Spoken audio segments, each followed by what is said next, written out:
Good afternoon and welcome to Courageous Journeys. I'm thrilled today to have our guest as Dominique Peska-Howell here. She's an author and a motivational speaker.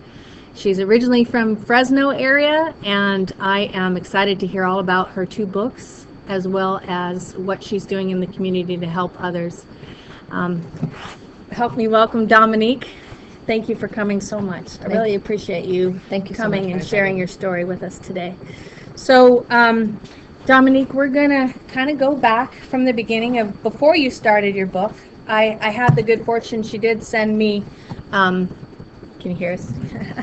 She did send me the file to be able to read most of Overcoming Obstacles, and I was really touched on how many similarities we have from childhood and the things that we've been through, so I could relate. Let's just put it that way. But I know that there's a lot of people who think that they're all alone in whatever that they're going through or whatever they've been through, and they don't really know how to heal from it and move forward. So I'm proud of that you have taken the time to write this book. You tell us why you decided to write a book. Okay. I always knew that I had a story to tell, I've always believed that we go through things in life, not only for ourselves, but also to share with others. I really didn't think that I had a significant story to tell when I compared myself to other people. My friends, for example, were in foster care systems, or, mothers on drugs, mother and father on drugs. They practically raised themselves. And I thank God that that was not my testimony, but I do have a story to tell. And now, at my age, I really felt like it was a story worth telling, because there's so many viewers, like you said, that have a story but are just afraid to open up. Or also, as Dominique and I were discussing earlier, afraid to really share who and what they have been in the past, which doesn't necessarily relate with who you are today, right? Today you are a woman of faith, a mother of two, and a wife, and that means a lot. But to get to that point, you went through a lot as well. And sharing your story, even though you feel like maybe it wasn't as traumatic or as horrific as some of your friends, it still gives those out there courage to, maybe in little increments, share, or even with specific people that they feel they can trust, share their story until they're really ready to heal from it, because it's not easy. It's not easy. So in the beginning, before you wrote Overcoming Obstacles, you were going to high school and you were having issues with dealing with community and your own racial issues. Can you share a little bit about that? I sure will. Prior to high school, I'll just kind of go down that road. I never really knew my father. I've spoke to him very briefly over the phone a few times until my mother and him had differences, and unfortunately I was in the middle of their differences, and so I never really knew what nationality he was. And growing up, my mother told me that he was half Mexican, and so I grew up my entire life thinking he was half Mexican. And so growing up, in high school, kids are really mean to you, I would get made fun of. People would call me, a mutt, a mixed breed, an Oreo, because they said I was black on the outside, and I talked like I was white.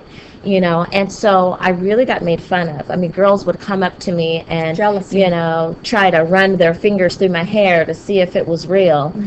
So I dealt with a lot of insecurities. And on top of that, I am the only mixed child on my mother's side and my father's side. So growing up, even Christmas time, I can remember my grandmother, buying me a doll that was a different color than all the other kids. I had family members, I thought that was strange. I read that in your book, and I don't know why your grandmother would have been motivated to do that. I remember reading that going, really? Why would she do that? Because that just increases your insecurities and even makes your cousins question why is she getting a white doll? And I mean, right? I sometimes you really have to wonder what is going through people's heads when they do those kind of things. But I grew up in a very multiracial family. I mean, extremely mixed. And I have, god sister who is half African American and half Caucasian. And yeah, I heard it. I saw her coming home crying from school, talking, about how you don't know how to act. Because if you're trying to better yourself and, increase your education and whatever, then yeah, now you talk like a white girl, right? Which is just not, if you were a few shades darker, they probably never would have said anything like that to you, right? So it's not an easy, even that alone is not easy, your identity. For me, having moved, we were the only white kids in the whole neighborhood. So I come from a completely different side, whereas yeah, I grew up fighting. I had to fight every day. Went to 7 different elementary schools. And what that meant is that every time I had to let people know who I am, and sometimes recreate myself to fit in. And that was interesting, looking at it later in life, saying, who were you trying to be? Why weren't you just happy with who you were? But as kids, we're all just trying to fit in. So with the lessons that you learned from that, I mean, what do you tell when you're giving a motivational, talk? What do you say to the young women and you're trying to inspire? I dealt with the same insecurities, not really being sure of who I was and really trying to fit in, because just as you said, you went to 7 different schools. I also moved around schools as well. And so I kind of felt like I had to put on this mask so that I can blend in, but I always knew that I was different from my peers. My mindset, just everything about me was much different than what I was trying to show them.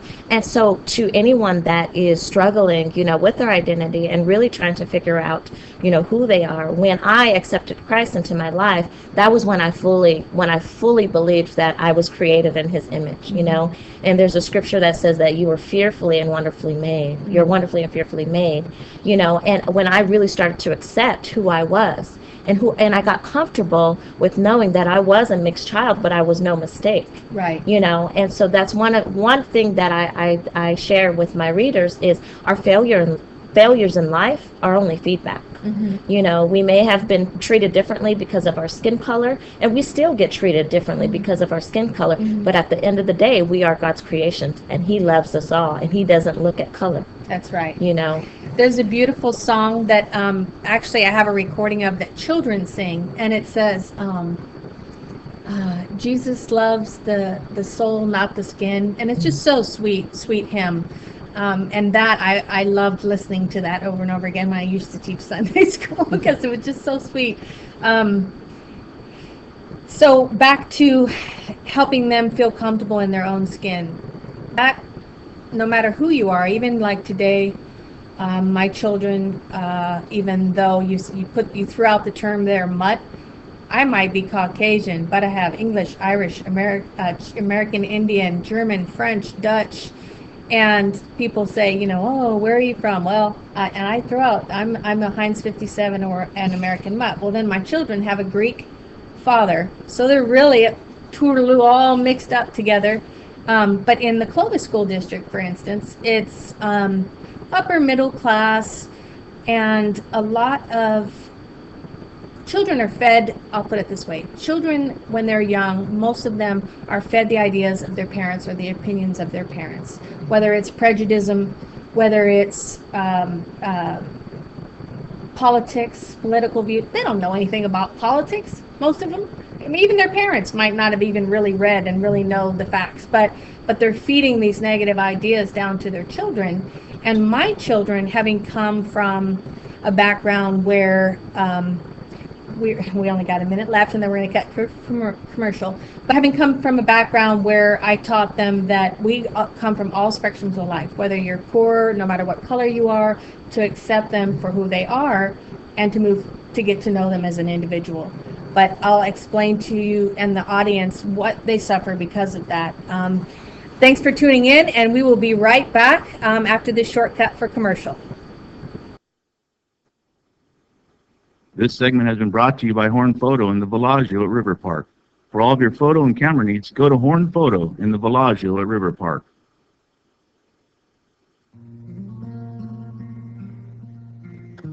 Family photos tell your stories. Faces, places, milestones, and moments. You probably meant to preserve those memories. But where are those pictures now? Hiding in boxes or inside the discoloring pages of old albums? Do you own hours of home movies and videotapes that you can't even watch? Slides and negatives that you've saved for all these years and you never get to see? Think of all those precious memories that you've saved from the past to share with the future. Thanks to technology, we're taking more photos than ever, but we're not printing them like we should. Those digital images are held hostage on phones, tablets, and hard drives, leaving them as high-risk targets for accidents and hardware failure. What will happen to all of these images that tell your life story? Cherish those captured memories, not by hiding them, but by safely saving them. Put this overwhelming task on your own agenda or enlist Horn Photo's expertise. Horn Photo provides hands-on help from day one with organizing, scanning, restoring, and duplicating photographs. We can digitize your print and video memories onto DVD for easy viewing and safe, efficient storage. All you need to do is gather your prints, slides, negatives, and videos, then bring them into Horn Photo, where we will care for your cherished memories. In most cases, you can pick up your originals and your DVD within a few days. Once everything is on DVD, it's easy and affordable to order copies of your DVD for your children, siblings, and the rest of your family, so that you can share your memories with everyone. The best part is what can happen once your memories are digitized. We will show you how to transform your pictures into keepsake photo gifts and products you can enjoy for years to come. Don't wait for a disaster to destroy your collection of memories. Take steps to sort, save, and share your life in photos, whether you do it yourself or have Horn Photo help. Stop into Horn Photo and see our full range of solutions for saving and sharing your precious memories. Watch Tim Thiessen live Wednesdays at 3 p.m. right here on CentralValleyTalk.com and on digital channel 33.2. If you missed the live broadcast, we're on every Wednesday night at 11 p.m. on Comcast channel 200 and digital channel 43.5. You don't want to miss this. CentralValleyTalk.com. Hi, and welcome back to Courageous Journeys. I have here with me today Dominique Peska-Howell.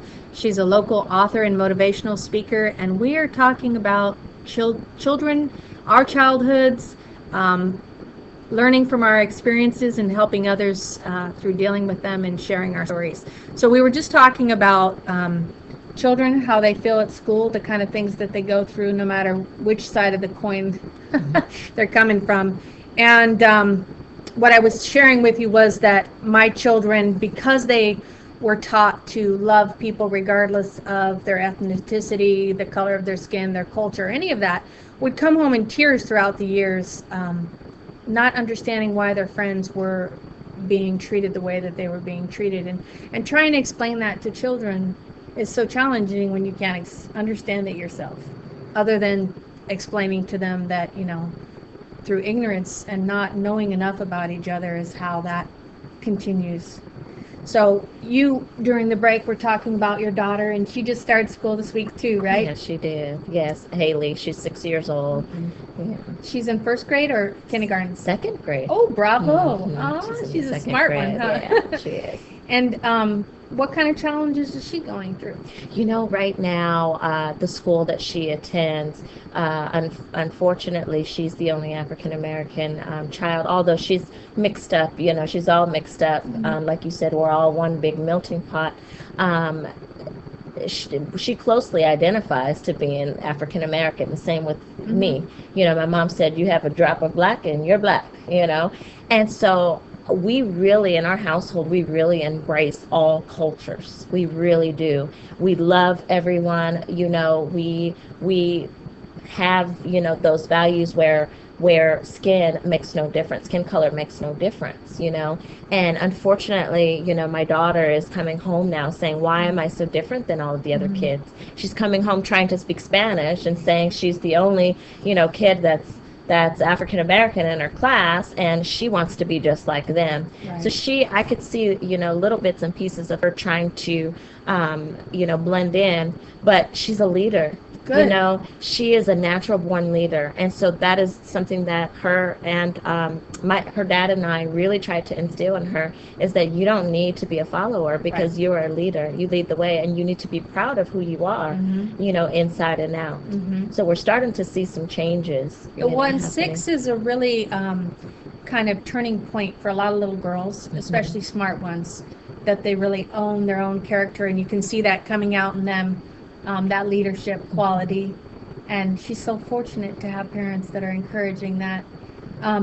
Now, you mentioned you have a mixed family dynamic. Is your husband African American? My husband is African American. On his mother's side, though, they're all mixed as well, Irish, and other things. And so my biological father is Dutch, Bohemian, which closely identifies to white. So technically, I'm half African American and half Caucasian. And so when the two of you met, was that something that you had in common, at least understanding growing up, kind of the things that you dealt with from other children, or did he not experience that as a boy or talk to you about that? I know, guys, men don't usually talk as much about the things as women do. I think he may have experienced some racism just because he went to Bullard, but it never was really an issue. We never looked at I was never taught to date inside of my race. I know that that's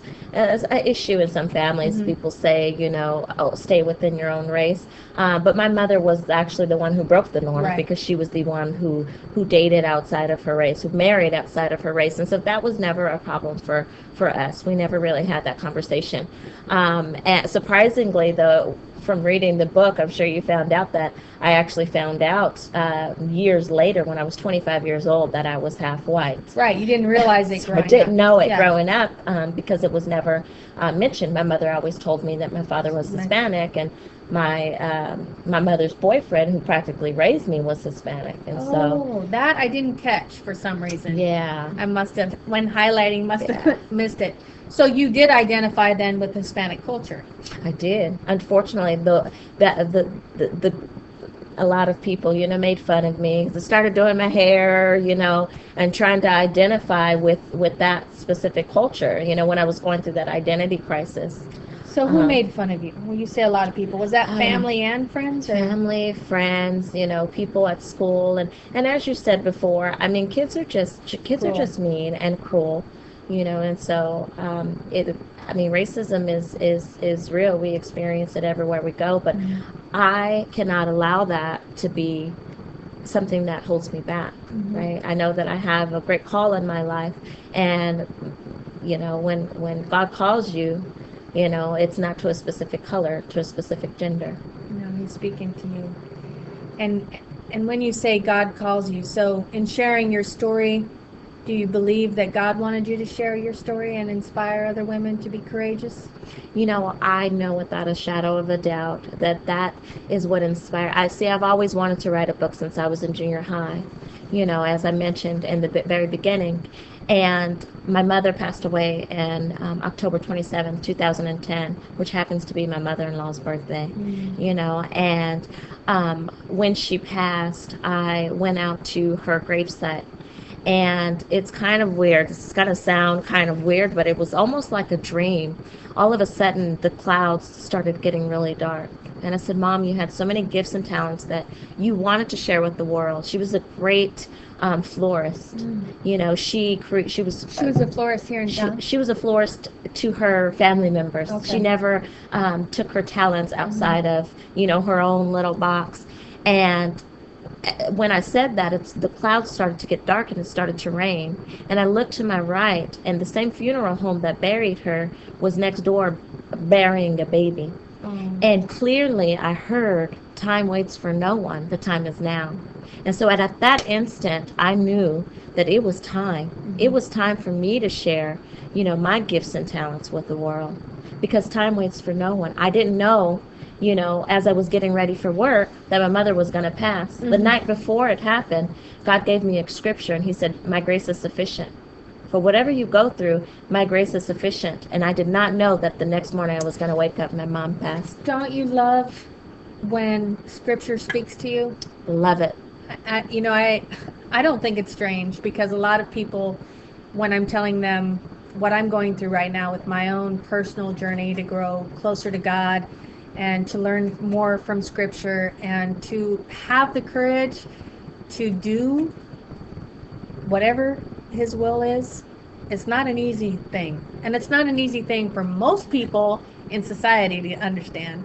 They think you've gone off the deep end, right? A lot of people, not all people, but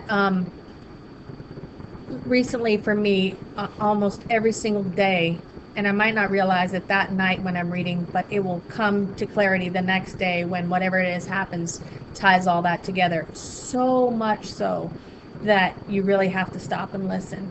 And for me, unfortunately, too, the passing of my godmother, who cared and looked after me through many things in my life, only this last March. Also, even though I've been saying I need to spend more time with family and I need to spend more time on loving myself, because it's really easy to like give all your time to charity organizations and your clients, your customers, and everybody and anybody but yourself. And you do not embrace the fact that you are loved because of your own painful memories. And that's hard, because the rest of the world thinks, oh, she's so successful or this or that, but you're struggling, you're fighting your own fight daily to have that happy face or whatever the situation is, and have enough courage to share with people what you're going through. So when a friend of mine told me about Dominique and what you were doing, I said, oh, I got to get in touch with her, because, and then when you sent me your book, I'm like, yeah, I knew that was meant to be, that we share something in common and that we're trying to help others. So let's talk about helping others, and what kind of resources are in your book. Are you giving resources that they can reach out and find help? Definitely. Okay.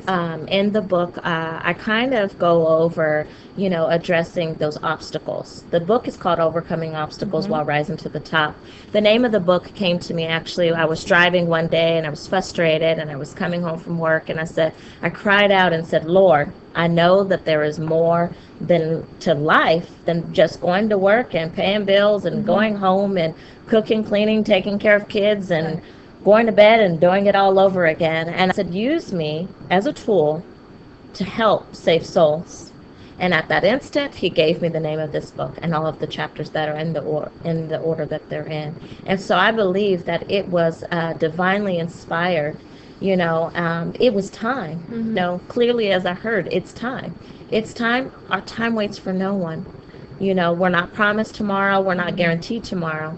And so at the end of the day, I know that I want to leave this world and I want to leave a legacy. I want to let people know that they can overcome their obstacles, And so we talk about physical, mental, emotional obstacles. I share in the book about those things that I experienced, the mental obstacles, being told I was nothing, being told I was created to be a slave, And so just really being involved with all of that.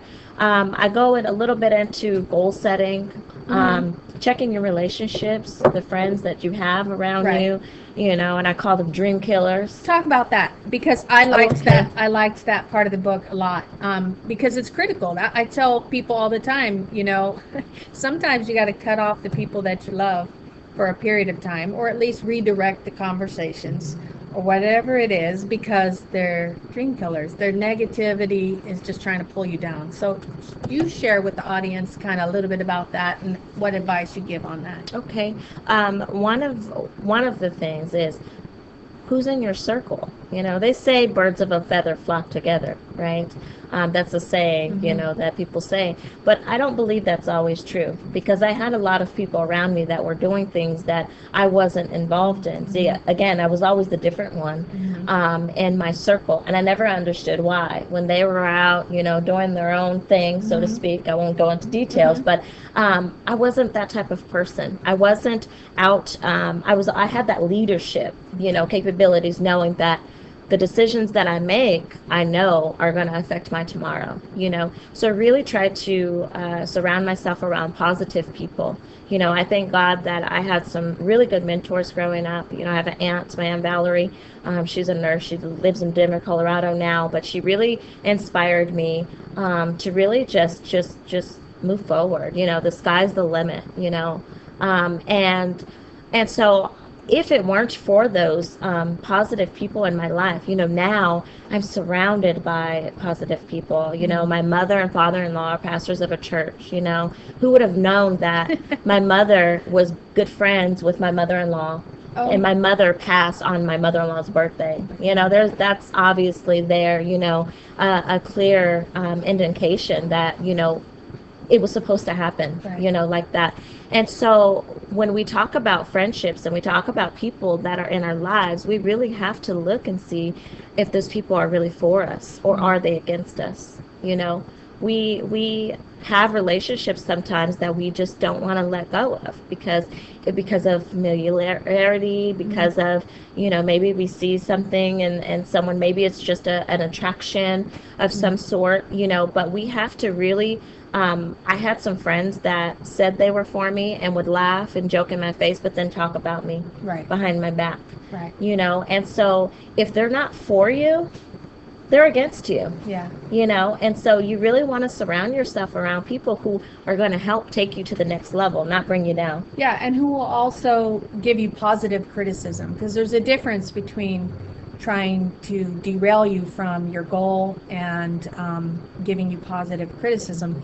And now, I've always, you learn how to control that and do it in a way where people can swallow it too, but I've always been the kind of friend where some friends, when they're doing what they know they're not supposed to be doing, they kind of drop off the radar because they know I'm going to talk to them what the reality is, and that I love them and that I'm telling them out of love and not trying to hurt them anyway. But even when you're doing that, a lot of times people don't want to hear it. So for me personally, trying to find, and what a blessing it is that you had mentors, because today I was driving here and I was thinking, wow, my entire life, no matter whatever I was going through, there was somebody placed there. And it was a woman who, an older woman, and several of them in my life, and still many of them are still in my lives, and they're such a blessing to me. And I support them, they support me. And having those kind of people, if there's someone in your life that that will give you an honest opinion out of love and encouragement, stay in touch with them.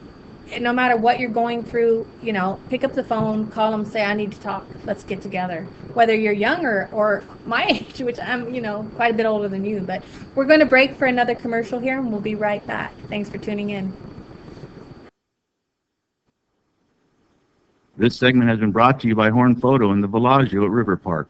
For all of your photo and camera needs, go to Horn Photo in the Bellagio at River Park.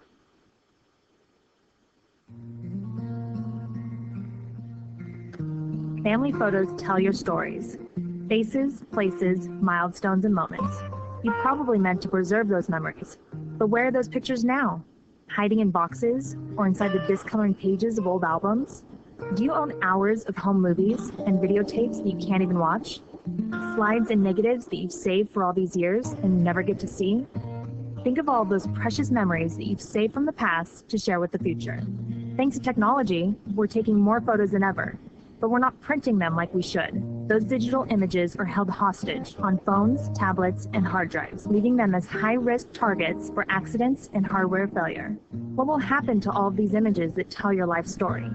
Cherish those captured memories, not by hiding them, but by safely saving them. Put this overwhelming task on your own agenda or enlist Horn Photo's expertise. Horn Photo provides hands-on help from day one with organizing, scanning, restoring, and duplicating photographs.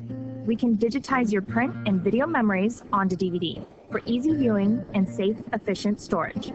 All you need to do is gather your prints, slides, negatives, and videos, then bring them into Horn Photo, where we will care for your cherished memories.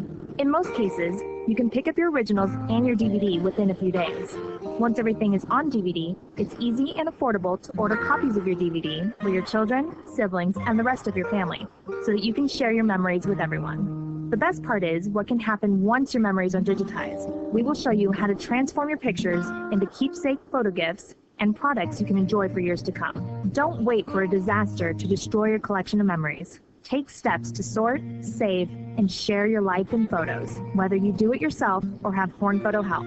Stop into Horn Photo and see our full range of solutions for saving and sharing your precious memories.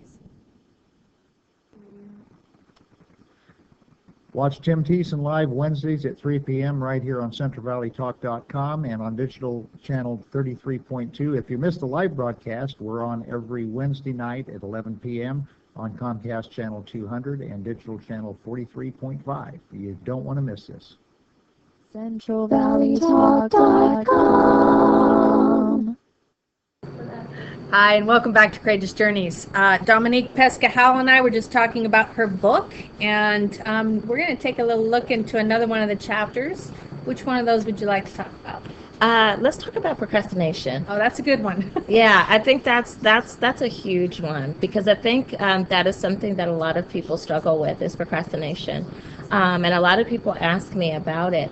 And chapter 3, that's what the chapter it's on. And the reason why, that came about was because I procrastinated. I always made excuses growing up saying, I work better under pressure. Oh, yeah. Right? Have you heard that one yeah. before? I'm still hearing it from my 21-year-old. Uh-oh, you called her out. And what I believe, I heard somewhere, procrastination is the assassination of your destination, right? And procrastination... Say that again. Okay. Say it again. I know, it's a tongue twister. Say that 10 times fast. No, I can't. Procrastination is the assassination of your destination. I like that. Now, did you heard that somewhere and then you I liked heard it? and I loved it. And it was actually another lady who, she got it from someone, obviously. All of these quotes recycle each other. And it hit me, this motivational speaker actually gave that quote, and it hit me. And at that point, I realized that's my problem. I procrastinated. Mm-hmm. That's the reason why when I wanted to write the book in junior high, and yes, a series of things had to happen in my life in the order that they happened in, but I procrastinated, and I waited so long because I didn't feel that I was qualified. Mm-hmm. I listened to those old childhood conditions that said, you're never going to be anything. You're not qualified. You're not going to be successful. You're ugly. Everything. All of these things. All the that little you voices that you hear in your head from the past or your self-doubt.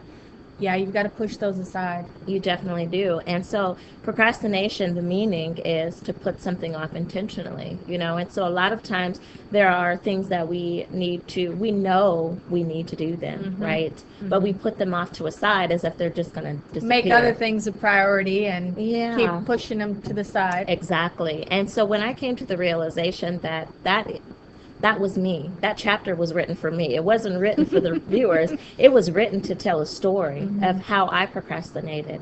See, I was in junior high, and now I'm 28 years old, barely fulfilling my dream, of writing a book. And it wasn't just, I didn't write the book just to say I wrote a book. It wasn't for fame. It wasn't for fortune, but yet it was rather to tell my story and to tell people that they can overcome their obstacles while rising to be what God has called them to be. Well, in timing, though, there's something to be said, I believe, in timing, too, because I also, when I would share things that happened to me during my childhood, in my teens, when I was in my teens and I would share, people would look at me in disbelief.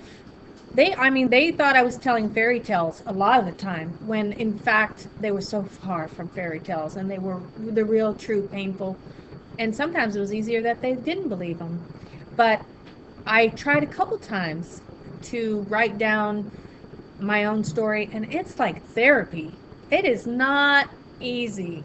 It is not easy to put into words, whether they're written or spoken, the things that you went through. And even though at that time I felt so fortunate that even as a young child, you mentioned you always learn from it, and I remember even as a young child, when I was molested or whatever, thinking about what happened and thinking about the people and how could I keep myself out of a situation, or how could I learn from that.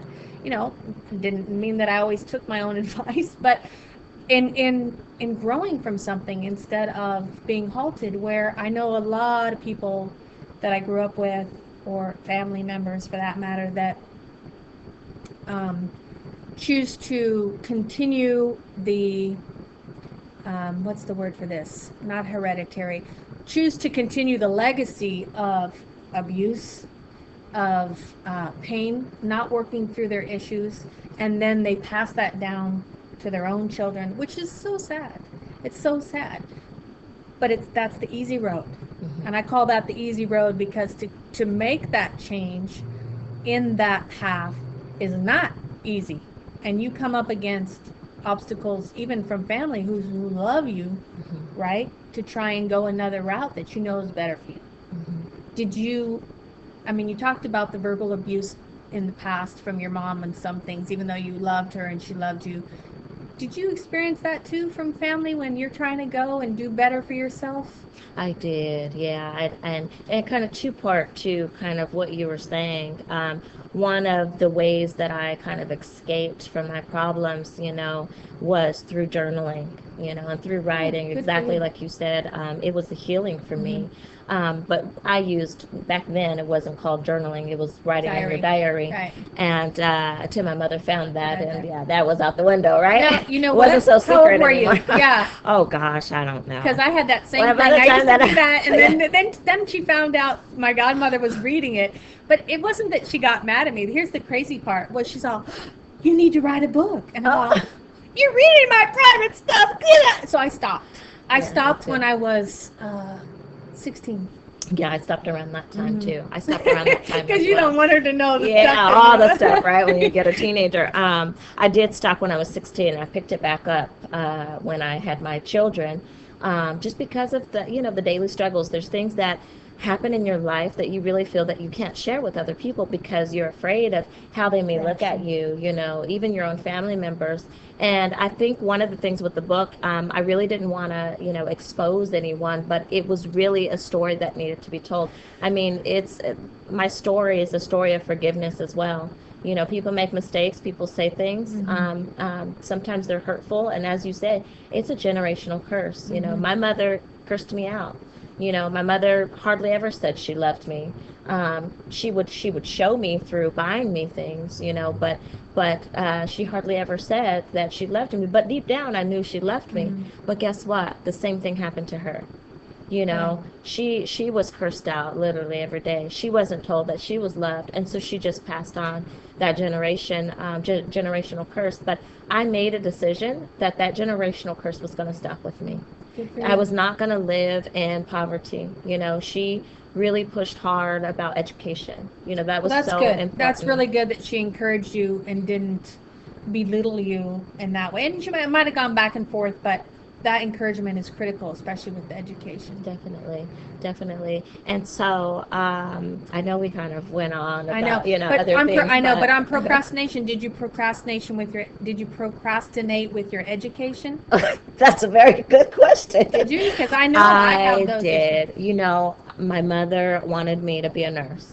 And my aunt's a nurse, and I always looked up to my aunt, Valerie, as a nurse, and I knew that nurses got paid very well, but it was just something in me when I took just the prerequisites of the class. I mean, I only have 2 classes left even now, but sounds like me. I was bored out of my mind. I struggled because it was just not interesting to me. And my mother, unfortunately, didn't get an opportunity to finish her education, but she always desired to be a nurse. So she kind of put that desire off on me. Right. And personally, I changed my major 4 times. I procrastinated. And finally, I said, look, I've been at Fresno State for 3.5 years now. It's about time that I figure out what am I going to do for the rest of my life. And I found a degree, which was health science, health education, and I tried to find something that was similar to nursing. That way I could just hurry up and finish school. Luckily, I loved health education. It was teaching people about living healthier lifestyles. Now, in my family, my family suffers from diabetes, heart disease, obesity. Every single one of my aunts has congestive heart failure. So you were learning about critical things that you could share with them and help them better their lives. Exactly. So now you were drawn to that. So is that what you got your degree in? That's what my degree is in. And I was actually teaching a health education class one day to a group of people, and I saw just how their eyes were glued to me as I was teaching. And I realized I had an aha moment, what they call that aha moment. I know that's cliche. They're listening to me. They're listening to me. I'm on my soapbox and they're listening to me. And I figured out this is what I'm supposed to do. Yeah. I'm supposed to motivate and inspire others, right? And so it was at that moment when I realized that this is why I'm on this earth. This is what I'm supposed to do. Now, I didn't mention it when I introduced you. Now, aren't you also doing coaching? Yes. Okay. So that ties into that, right? Yeah, it does actually. My friends, kind of like you said before, my friends always came to me for advice. When I really didn't understand why, because I had issues of my own, right? And I kind of went back and forth on becoming a counselor prior to, right? And that kind of went away because I just didn't want to do that. And I really don't have a desire to go back to school right now because I feel like there's a whole story in the book, and you'll hear about it later, but I believe that God has a different call for me, and I don't want to go back to school. So life coaching it was a certificate course that I was able to take online. Okay, so you get a certificate in it. You get a certificate. I did it online. It was just something to add to my credentials, and in terms of life coaching, I really just did it to learn more, and really to use it for myself. But then other people were drawn to me, and just started asking me questions. And it's more of a mentoring program, Okay. It's kind of turned into more of a mentoring program because I teach from experience. I teach from things that I have went through in my life and teach others how to overcome those things. Actually on the screen right now is Dominique's website, and you said you're restructuring that, but they can get in touch with you at this time through your website, right? Actually, I'm restructuring, and I actually just logged on. Later on today, they will be able to. Okay. Yeah, but we're still I'm changing with it. some things around, but they can definitely reach me at coachdhowell@gmail.com. Okay, tell the audience. Coach, like the purse, dhowell@gmail.com. Okay, now I know she likes Coach purses because I never would say that. Coach like the purse. But people remember that, Yeah. And so anyhow, that's kind of the path that I So you're doing that. So do you charge? I mean, how does that work? Because I've hired over the years as a business owner. One time I hired a woman who was amazing, a business coach, but she's not in the area. But what she gave me in an hour's time was so worth the $1 that I paid her. And then I tried hiring a life coach, which I could have taught him a few things. But so that did not work out. So when you're coaching or mentoring people to help them grow, are you focusing on personal and business, or what's your scope of Definitely specialty? Personal and business. I've always been an entrepreneur at heart. I can remember my very first business. I started a candy house, selling candy out of my mom's apartment.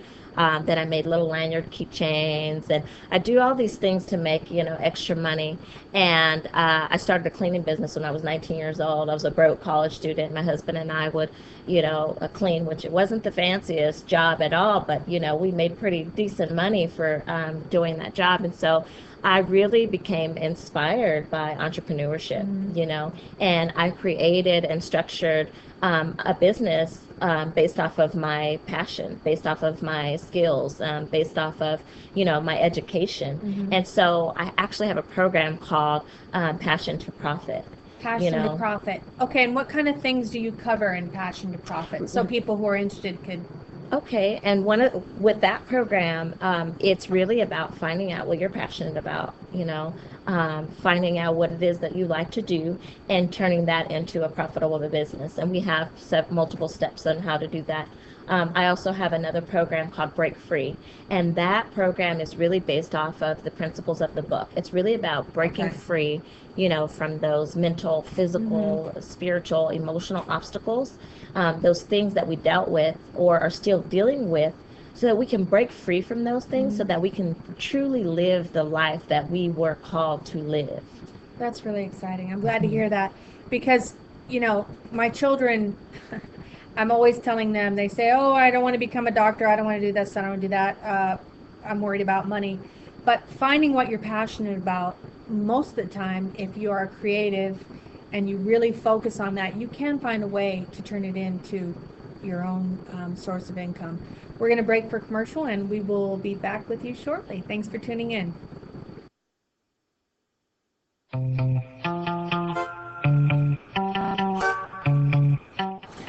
Hello, Central Valley. I want to invite you to a special restaurant. This restaurant not only was the first to bring this kind of food for the Central Valley, but it's also the longest lasting restaurant in Fresno with Oaxacan native food. The Oaxacan restaurant is found in the Central Valley in Fresno, on the corner of Belmont and Chestnut. This is an example of the delicious food you could find here. This is the skillet nopal oaxaqueño.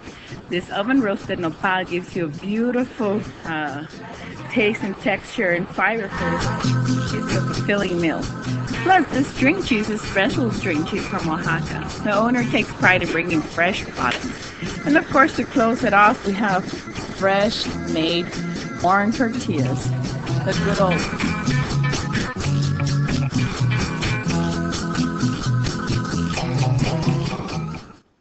This segment has been brought to you by Horn Photo in the Bellagio at River Park. For all of your photo and camera needs, go to Horn Photo in the Bellagio at River Park.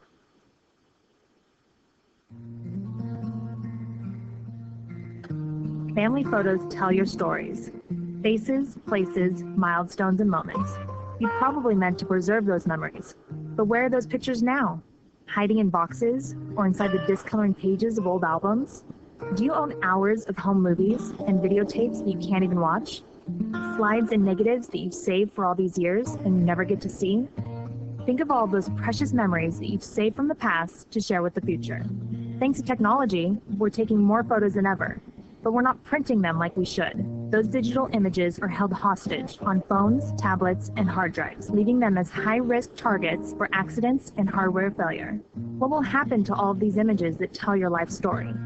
Cherish those captured memories, not by hiding them, but by safely saving them. Put this overwhelming task on your own agenda or enlist Horn Photo's expertise. Horn Photo provides hands-on help from day one with organizing, scanning, restoring, and duplicating photographs. We can digitize your print and video memories onto DVD for easy viewing and safe, efficient storage. All you need to do is gather your prints, slides, negatives, and videos, then bring them into Horn Photo, where we will care for your cherished memories.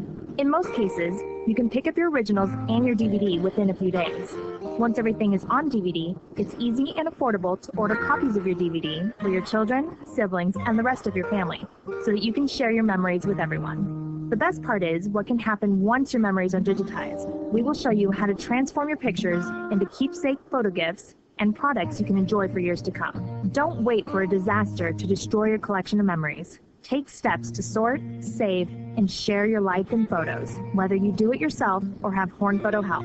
Stop into Horn Photo and see our full range of solutions for saving and sharing your precious memories. Watch Tim Thiessen live Wednesdays at 3 p.m. right here on CentralValleyTalk.com and on digital channel 33.2. If you missed the live broadcast, we're on every Wednesday night at 11 p.m. on Comcast channel 200 and digital channel 43.5. You don't want to miss this. CentralValleyTalk.com. Hi, and welcome back to Courageous Journeys. Dominique and I were just talking about following your passion and how to make a success. No, what does success mean, right? No, how to make a profitable profitable business out of that. So I'm going to let Dominique share with you some of the things that she's teaching those people that she coaches with, or her ideas and opinions on that. Okay. I am really glad that we are kind of going there, because growing up, my mother wanted me to be a nurse. I wanted to follow my passion, and I heard from multiple people that, following your passion will make you broke, right? Yeah. You can't make money following your passion. Right. But I believe that you can, and it's just the way that you structure, your business. I mean, my first month following my passion, I made $1,000. I mean, that may not be a lot to some, but No, that's good. for doing something that I love every day, oftentimes people are so unhappy in their careers. They're so unhappy in their life, and it's because they're not passionate. They're driven by the money, and they're not driven by what makes them happy, Right. fully happy. And so we really have to look deep down in ourselves and figure out what it is that we're good at, what we like to do. What are we passionate about? What are we good at? I love to speak. I love talking. Growing up, I didn't know that I was a gifted speaker, because I was always told, shut up, sit down. Talking too much. Talking too much. I get in trouble, Yeah. slapped on the hand at school because I would talk too much. But that was a clear indication that I'm a speaker. That was your gift. That was my gift. And so I just found multiple ways. I love to inspire women. And that's the whole purpose of the coaching, the mentoring is really, it's called, my firm is called Inspiring You Personal Development Firm. I've always been drawn to personal development, developing myself to be a better person, right? To Every be day. better for my children, be better for my husband, for my community, for my church, for the people around the world.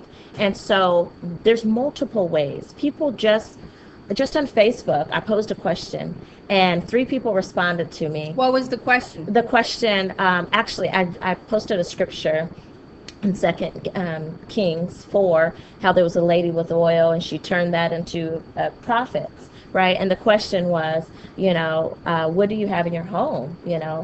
How can you turn your skills and talents into a profitable business?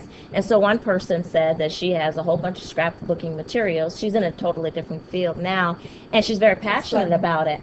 So we just kind of went over a 1-page business plan, and so she was inspired to start this business. She had an entire business plan, and I 10 paid minutes, a woman right? good money to create my scrapbook for me, because I didn't have the time to do it and then to organize the pictures. But that's true. Now, a lot of times people need, why would you go to a mentor? Why would you talk to somebody? Because when you have all these ideas swimming around your head and you say, I don't know what my passion is, right?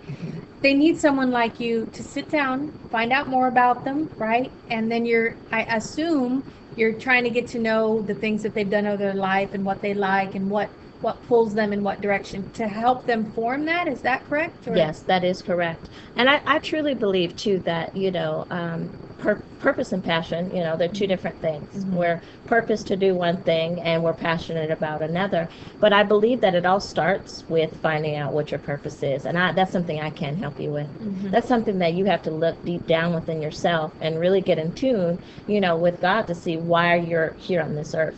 See, I knew that I was here to inspire because of my story, my life story. I was here to help break free, help someone break free from some of their physical, mental, emotional, and spiritual obstacles. But at the same time, I also need to feed my family.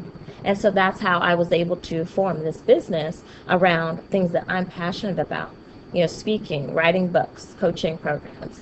All I have to say is how blessed you are that you figured that out without being another 20 years older, because regardless of, I like doing so many things, but that purpose-driven life is only becoming a realization and really clear to me in the last year. So that's something that people struggle with for many, many years, saying, what is my purpose? Why did I not die all those times when I came, to near-death situation? But you knew God had something in mind. You didn't know what, but you're very blessed that you feel like you know what your purpose is and you're on it, Thank you. And I pray that you'll continue on your journey and remind yourself and to stay on track. Because I know, for speaking personally for myself, That's not easy. You know, the world's work, everything has a tendency to pull you away easily if you allow it to. Very easily. Even from your relationships with family and spouse. You know, you can get so engrossed in the work side of this that you forget that that relationship needs attention in order to be nurtured and grow. Is there anything else you want to make sure that you tell our guests? Because we're coming to an end pretty soon. Not right this second, but I want to make sure I don't talk all the time. Oh, no worries. I just really want to encourage and inspire you to do more than you're currently doing. You know, stop living a life of mediocrity. Really figure out what your purpose is, what you're called to do. Your failure is only feedback. Those things that you went through in your life are for a reason. Your test is supposed to be a testimony, and you are called and you are commissioned to share that testimony with others. Please, I'm on Facebook. You can like me at Facebook, Dominique Peska-Howell. Also through email, coachdhowell@gmail.com. And later on today, my website will be back up, inspiring you, the letter U, the number 2, succeed.com. Yeah, inspiring you, the letter U, the number 2, succeed. And then also on Courageous Journeys Facebook, we will have later on this programming so that you can share it with friends and family and encourage them as well. Thank you so much for tuning in to Courageous Journeys. And Dominique, I can't thank you enough. Thank you so much. I look forward to getting to know you a lot better. Thank you. It's been a pleasure. Oh, do we have a minute? Okay, really quickly before we sign off, writing your own story. Now, I'll tell you, I started writing mine finally, and it's because of you. So we'll talk about another show, but this as well, if you want to write your own book, she has a small, is it kind of like guiding people on the shortcuts, or what is it really quickly? It really talks about journaling for healing, for helping. It goes a little bit about how to actually write your own life story and a little about publishing your own life story, but I really want to emphasize about writing for healing. Yeah. For journaling. Healing, that's the most important thing. Okay, wonderful. Thank you again. Have a wonderful afternoon.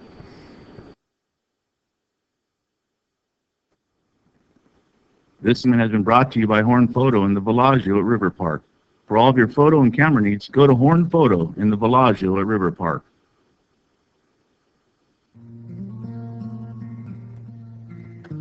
Family photos tell your stories.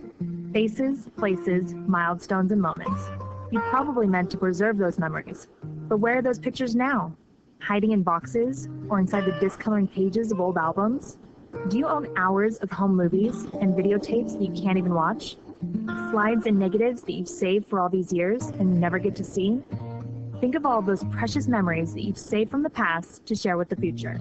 Thanks to technology, we're taking more photos than ever, but we're not printing them like we should. Those digital images are held hostage on phones, tablets, and hard drives, leaving them as high-risk targets for accidents and hardware failure.